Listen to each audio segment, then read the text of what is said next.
বাংলাদেশ ফুটবলে আবারও বড় পরিবর্তন। নতুন কোচ হিসেবে আসছেন টমাস ডুলি। কিন্তু প্রশ্ন হলো, তিনি কি পারবেন বাংলাদেশ ফুটবলকে নতুন উচ্চতায় নিতে, নাকি আবারও খারাপ সময় অপেক্ষা করছে বাংলাদেশের জন্য? আজকের ভিডিওতে জানবেন পুরো বিশ্লেষণ। টমাস ডুলি একজন অভিজ্ঞ ফুটবল কোচ এবং সাবেক জার্মান আমেরিকান ফুটবলার। তিনি আন্তর্জাতিক ফুটবলে অনেক অভিজ্ঞ অর্জন করেছেন। আগেও বিভিন্ন জাতীয় দলের সঙ্গে কাজ করেছেন। তাই তাকে নিয়ে বাংলাদেশ ফুটবলে ভক্তদের মধ্যে এখন ব্যাপক আলোচনা চলছে। বাংলাদেশ ফুটবল দল দীর্ঘদিন ধরেই ধারাবাহিক ভালো ফল করতে পারছে না।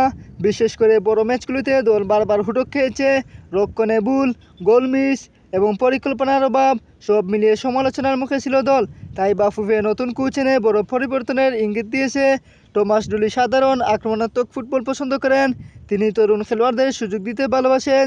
যদি ঠিকঠাকভাবে কাজ করতে পারেন তাহলে বাংলাদেশ পাসিং ফুটবল উন্নত হতে পারে, ফিটনেস বাড়তে পারে, ডিফেন্স আরও শক্তিশালী হতে পারে, আন্তর্জাতিক ম্যাচে আত্মবিশ্বাস বাড়তে পারে। বাংলাদেশ দলে এখন হামজা চৌধুরীর মতো তারকা যোগ দিচ্ছেন। এছাড়া সমচুম, সুলিমান ভাইদের মতো খেলোয়াড়দের নিয়ে আলোচনা চলছে। টমাস ডুলি যদি এই খেলোয়াড়দের সঠিকভাবে ব্যবহার করতে পারেন তাহলে বাংলাদেশ ভয়ঙ্কর দলে পরিণত হতে পারে। সোশ্যাল মিডিয়ায় এখন দুই ধরনের প্রক্রিয়া দেখা যাচ্ছে। কেউ বলছেন টমাস ডুলি বাংলাদেশ ফুটবল বদলে দেবেন, আবার কেউ বলছেন সমস্যা কোচে না পুরো সিস্টেমে। বাংলাদেশের সামনে এখন গুরুত্বপূর্ণ ম্যাচ অপেক্ষা করছে।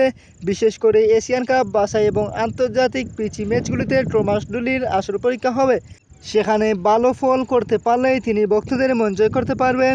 আপনার মতে টমাস ডুলি কি পারবেন বাংলাদেশ ফুটবলকে উন্নতির পথে নিতে, নাকি আবারও খারাপ সময় আসছে? কমেন্টে আপনার মতামত জানান। ভিডিও ভালো লাগলে লাইক এবং শেয়ার সাবস্ক্রাইব করতে ভুলবেন না। এবং আমাদের সম্পূর্ণ ভিডিওটি দেখার জন্য আপনাকে অসংখ্য ধন্যবাদ।